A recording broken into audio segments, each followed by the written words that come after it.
Syadaralun, Kapolres Muara Enim AKBP Aris Rusdianto dicopot dari jabatannya diduga buntut skandal perselingkuhannya. Ia sebelumnya dilaporkan ke Propam Mabes Polri karena menikah lagi tanpa seizin istri sah. Kini AKBP Aris dipindahkan ke Yanma Polri dalam rangka evaluasi jabatan. Kasubit Penmas Polda Sumatera Selatan AKBP Erlangga membenarkan terkait pencopotan AKBP Aris sebagai Kapolres. Namun, ia menyebut alasan pencopotan tidak berkaitan dengan skandal perselingkuhan. Menurut Erlangga, pemindahan Aris ke Yanma Polri hanya untuk penyegaran jabatan. Dikutip dari tribunsumsel.com, sebelumnya muncul isu dugaan Kapolres Muara Enim AKBP Aris Rusdianto berselingkuh. Dugaan ini muncul setelah beredar video pengakuan wanita berinisial F yang mengaku sebagai istri sah Aris. F mengaku selama ini telah ditelantarkan oleh Aris.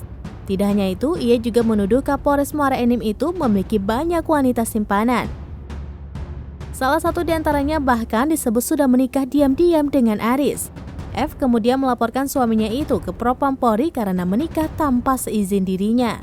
Kabid Humas Polda Sumatera Selatan, Kombes Pol Supriyadi mengatakan saat ini laporan tersebut masih diselidiki.